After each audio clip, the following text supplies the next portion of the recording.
Hey YouTube, what's up? This is Spike from W2OE Gaming, and today we're introducing a new series called Battlefield Intel Report. This series is going to cover everything that we know about Battlefield 4 as of today, and we're going to go ahead and break it down into a couple different videos. That way you don't have to listen to us drone on for about 45 minutes telling you about everything about the game. A little bit about the gameplay today. You're looking at some CQ domination with the PP2000 on Ziva Tower, and I will go 48 and 15. Enough about that, let's go ahead and get on to the topic today of the Battlefield 4 classes. The 4 kits that you're used to in Battlefield 3 will be returning, and those will be the Assault, Engineer, Recon, and Support kits. For Assault, you're looking at an all-around offensive class that's going to be used quite often. The main purpose of this class is to provide med kits, revive players, and provide smoke screens to objectives. This is, in my opinion, the most versatile class in the game. Primary weapons that are going to be used are going to be the assault rifles, so your AK-47s, your M16s, and your AEKs. For gadgets, you're looking at med kits, and you're going to get 2 different types this time. You can get a mobile and a standard. The mobile, you're going to be able to attach to a player. They're going to be able to run off, get shot up, and you're still going to get points for healing them. And then the standard that we're all used to, throw it on the ground, area effect heal. Your defibrillators are returning. However, DICE has changed up how those are going to be used. Two different ways to use them. You can quick revive your player, and they'll come back up with very limited amount of health. Or you can charge them up and bring them all the way back to full health. You are only going to have a few uses with this thing, so no more just running around defibbing the shit out of people.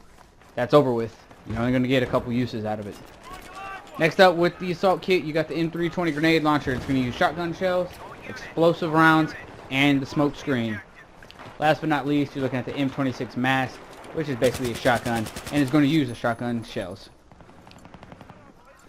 Up next, we got the engineer. That's going to be your vehicle focused kit. You're going to either be able to maintain friendly vehicles to help support your team, or you're going to be able to destroy enemy vehicles, thus helping support your team so you don't get mowed down by that pain in the ass tank. Primary weapons for this class, you're going to be using the PDW, so your MP7s, your PP90s, the PP2000, stuff like that. For gadgets, you're looking at all the explosive launchers, unguided, laser lock, non-laser lock, and wire guided munitions. For the unguided, it's going to be your RPGs, your small. The lock, you're going to be looking at the Javelin, which can also be used as a laser lock that you're going to be needing your Recon class to help you with. And then wire guided are going to be ones that you control after the explosive leaves the tube. Repair tool is making a return this time around, and that has a bunch of different uses. You can repair friendly vehicles, destroy enemy vehicles, or if you feel like being goofy, you can kill enemy players with the damn thing. AT mines are returning. You can throw them on the ground. As the vehicle runs over it, it's going to blow them up.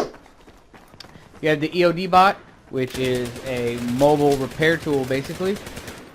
You're going to get the what's called the M2 Slam, which is basically just a vehicle claymore. You set it on the ground. As the vehicle rolls past it, it's going to blow up and disable the vehicle. We're going to go ahead and talk about the Recon class now. And this is going to be your sniper class. They're very useful in spotting enemies and vehicles. They're the distant, they shoot things from distance, basically what you need to remember. They play a very defensive role, and if you play them right, you can set them up on an objective and keep the enemy from taking that objective from you. They also do work very well as a mobile spawn. Primary weapons for the Recon class are going to be your bolt action sniper rifles. Again, bolt action sniper rifles. No more semi-autos for the primary weapon in the sniper class. We'll get more into that later on. This time around, the Recon class is going to get the C4 and the Claymore to help protect them, blow up buildings, blow up tanks if need be, and just generally help out the team a little bit more than what we saw in Battlefield 3. We're going to see a return of the MAV, which is a mobile spotting tool. Flies around the map, and you spot enemy vehicles and enemy infantry. The Tugs is also returning. It's a motion sensor you place on the ground, and in a certain radius, if enemies are moving about, you're going to be able to pick them up on your mini-map.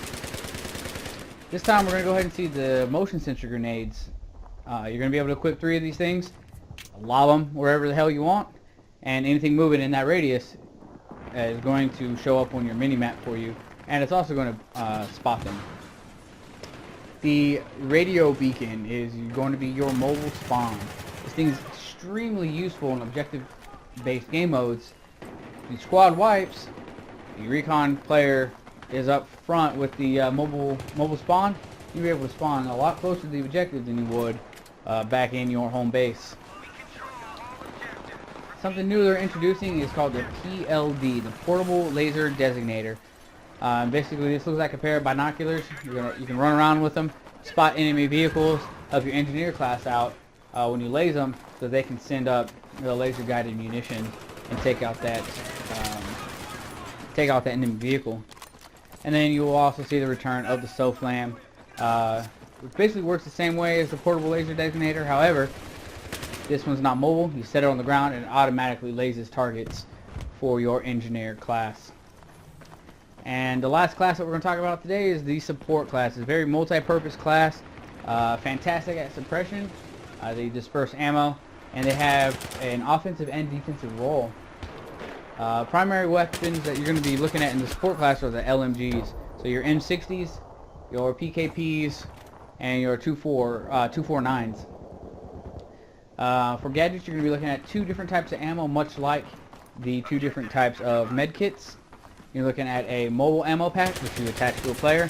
As they run around and shoot shit, their ammunition will replenish. And then your standard one that we're used to, throw on the ground, area effect again. We're going to see the return of the Claymore and C4 for the support kit. And then the next thing up, you're going to be looking at the XM25, the semi-automatic grenade launcher. Pretty cool little thing. We saw it in previous games before, and basically it shoots off 4 25mm grenades, and it looks like most of that's going to be explosive or smoke. And last but not least, all kits will see the carbines, which is a mix between an SMG and an assault rifle. A lot less range than an assault rifle, but a little bit more than an SMG or the PDWs. Those are very good in close quarter combat. Earlier mentioned bolt action sniper rifles being for the recon. However, you will see the return of semi-auto snipers, or DMRs, the designated marksman rifles, and those will be available for all kits. And then of course the dreaded shotgun. Well guys, that's it for this video today. Thanks for watching, and as always, don't forget to like, favorite, and subscribe. Spike out.